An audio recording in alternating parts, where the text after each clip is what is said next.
صلوات پڑھے محمد والے محمد.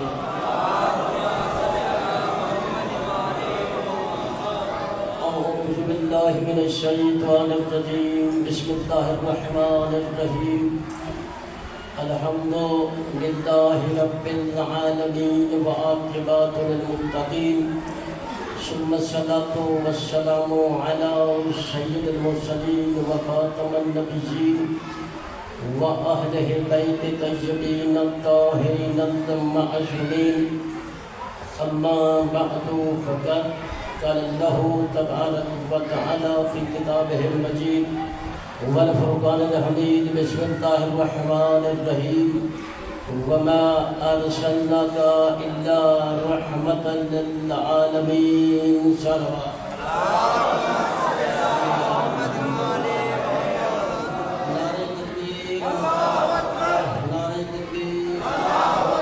نعرہ رسالت یا رسول اللہ، نعرہ رسالت یا رسول اللہ. حسینیت زندہ باد، حسینیت زندہ باد، جدیدیت مردہ باد، جدیدیت مردہ باد. نعرہ حیدری، پھر بھی نعرہ حیدری. آواز بلند صلوات.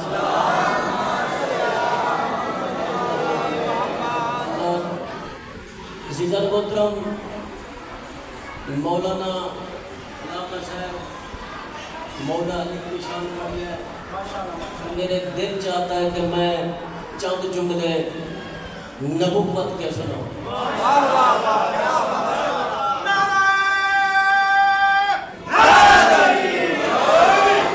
عزیز محترم میں نے سورہ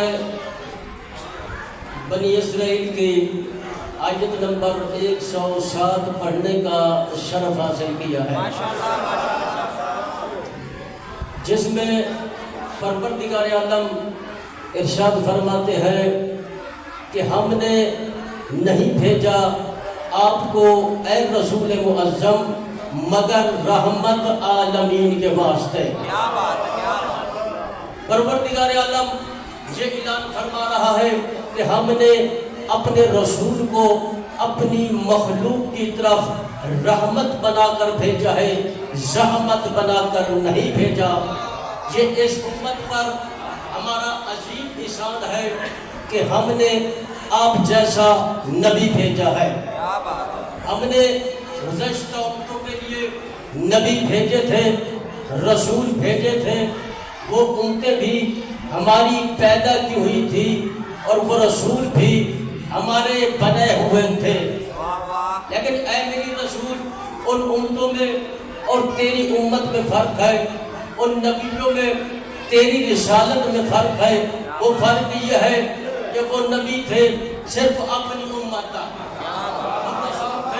صرف اپنے خاندان اور قوم و قبیلہ تک، یعنی ان کی رسالت، ان کی نبوت محدود تھی صرف اپنی امت تک. لیکن میرے آخری رسول، تیری رسالت، تیری نبوت، تیری رحمت صرف اس امت تک محدود نہیں بلکہ تو رحمت للعالمین. جو امتیں گزر چکی ہے تو ان کا بھی نبی ہے، اس لیے جو گزشتہ نبیوں کے نبی تھے تو ان کا بھی نبی ہے. اب اس امت پر ہمارا عظیم احسان ہے کہ ہم نے آپ جیسا نبی بھیجا ہے. یہ امت گزشتہ، میری طرف دیکھیں بھائی، ادھر ادھر نہ دیکھیں. یہ امت گزشتہ نبیوں سے افضل اور تو گزشتہ نبیوں سے افضل. صرف امت اور نبوت ہی افضل نہیں بلکہ تیرے وسیع گزشتہ نبیوں کے وسیعوں سے افضل، تیرے اصحاب گزشتہ نبیوں کے اصحابوں سے افضل، تیرے خلیفے گزشتہ نبیوں کے خلیفوں سے افضل، تیرا گھر گزشتہ نبیوں کے گھروں سے افضل، تیری کتاب گزشتہ نبیوں کی کتابوں سے افضل، تیری آل گزشتہ نبیوں کی آل افضل. ساری فضیلت ہی کی بات نہیں بلکہ تیرے منکر گزشتہ نبیوں کے منکروں سے بدتر، تم سے لڑنے والے گزشتہ نبیوں سے لڑنے والوں سے بدتر، تجھے اذیت پہنچانے والے گزشتہ نبیوں کو اذیت پہنچانے والوں سے بدتر. سچ تو یہ ہے کہ تیری نبوت میں شک کرنے والے گزشتہ نبیوں کی نبوت میں شک کرنے والوں سے بدتر.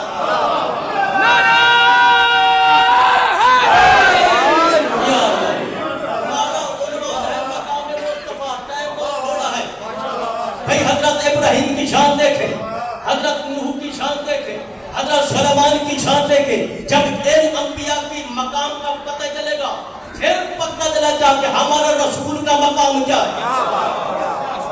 بھئی حضرت نوح علیہ السلام 950 سال محنت کرنے کے بعد, جدوجہد کرنے کے بعد یہ سوچا کہ کفر کے پتھر میں کہیں سے نرمی نہیں آ رہی, ہدایت جو ہے ابھی نقطہ آغاز پہ ہے, اختتام تک نہیں پہنچی, تو ایک مرتبہ دماغ دھوم میوس ہو جاتا ہے کافروں سے, پھر دستے دھواں بلند ہوتا ہے, پارے الہ اس روئے زمین پر کسی ایک کافر کو زندہ نہ رکھنا, کیونکہ ان کی آنے والی نسلیں سب کافر ہوگی, فاسق ہوگی. دیکھا عزیزان محترم, یہ نبی کا معاشرہ ہے, ایک ہمارا معاشرہ. ہم نزدیک کے انسان کے عقیدہ کے بارے میں ایک لفظ بھی نہیں کہہ سکتے, لیکن نبی کا معاشرہ اس عروج پر ہوتا ہے کہ آنے والی نسلوں کے اصحاب و ارحام کے پردوں کو چاک کر کے آنے والی نسلوں کے کفر ہونے کی نشان نہیں کرتا ہے. تو پھر معلوم ہوا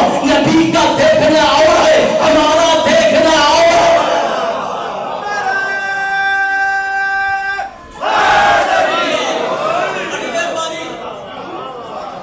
جلدی سے سورہ حج ارشاد ہوتا ہے, ابراہیم آواز دو حج کے لیے. لوگ پیدل چل کر تیز رو سواریوں پر چل کر تمہارے پاس آئیں گے. حضرت ابراہیم کی آواز آج سے کئی ہزار سال پہلے بلند ہوئی, جس آواز کو سن کر ہمارے حاجی سلام جاتے ہیں, لبیک لبیک کرتے جاتے ہیں. بھائی لبیک تو اس وقت کہا جاتا ہے جب پکارنے والا ہوتا ہے. تو حضرت ابراہیم کی آواز, ہماری آواز تو 1-2 میل تک نہیں پہنچ سکتی, لیکن حضرت ابراہیم کی آواز سردیوں کو طے کرتی ہوئی ہر آدمی کی آواز سے متصل ہو جاتی ہے. تو پھر معلوم ہوا نبی کی آواز اور ہوتی ہے, ہماری آواز اور.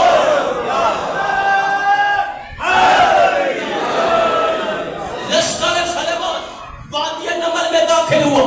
ایک چونٹی نے کہا ہے, چونٹیوں اپنے اپنے سوراخوں میں چلی جاؤ, کہیں ایسا نہ ہو کہ سلیمان کا لشکر تمہیں پیمان کرتا ہوا چلا جائے. یہ سن کر حضرت سلیمان مسکرا دیے. تو حضرت سلیمان پیغمبر چونٹی کی آواز سن سکتے ہیں, ہم چونٹی کی آواز نہیں سن سکتے. تو پھر معلوم ہوا نبی کا سننا اور ہوتا ہے, ہمارا سننا اور ہے. حضرت یونس نبی مچھلی کے شکل میں 40 دن رہے. ارشاد ہوا کہ ہم قیامت تک رکھتے اگر وہ تسبیح گزاروں سے نہ ہوتے. اگر کہا جائے کہ وہ مچھلی کے شکل میں رہ کر گل جاتے یا ان کی ہڈیاں سرما بن جاتی, بھئی رکھنے کا مفہوم کیا تھا کہ اللہ قیامت تک رکھتا. اگر وہ تسبیح گزاروں میں سے نہ ہوتے تو پھر معلوم ہوا اور وہ اور ہے, ہم اور ہے. ان کی صورت رحمانہ ہوتی ہے, ان کی سیرت قیمانہ ہوتی ہے, ان کی رفتار عدلانہ ہوتی ہے, ان کی گفتار علمانہ ہوتی ہے. نبی کے نفس پر بہتان نہیں ہوتا, نبی کی آنکھوں میں طغیان نہیں ہوتا, نبی کے کام میں عصیان نہیں ہوتا, نبی کے دماغ میں نسیان نہیں ہوتا, نبی کا کوئی کام بھی زیر طریق شیطان نہیں ہوتا.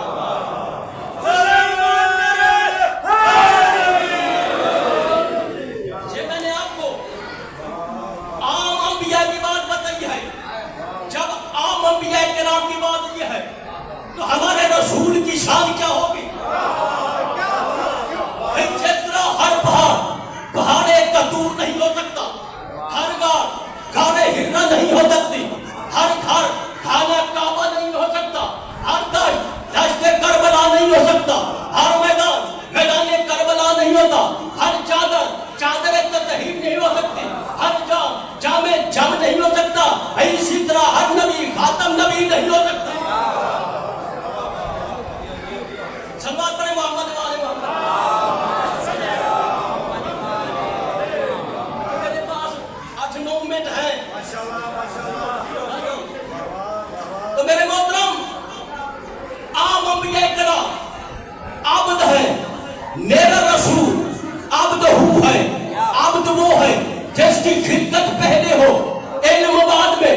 عبد ہو وہ ہے, علم پہلے ہو, پھر کل بعد میں اب تو وہ ہے جو کوثر کا مالک ہو، زمزم کا مالک ہو، اب تو وہ ہے جو کوثر کا مالک ہو، اب تو وہ ہے جو دریا کو شق کرے، اب تو وہ ہے جو چاند کو شق کرے، اب تو وہ ہے جو روٹھا ہوا شباب پلٹا دے، اب تو وہ ہے جو ڈوبا ہوا آفتاب پلٹا دے، اب تو وہ ہے جو ہدایت کرتا ہے، اب تو وہ ہے جو ہدایت بھی کرتا ہے، شفاعت بھی کرتا ہے، اب تو وہ ہے جو امت کو نماز پڑھاتا ہے، اب تو وہ ہے جو رسولوں کی جمعیت کو نماز پڑھاتا ہے، اب تو وہ ہے جو کہتور پر جاتا ہے، اب تو وہ ہے جو بساط نور تک جاتا ہے۔ بھائی پتہ نہیں بات ساروں سے اوپر نکل گئی۔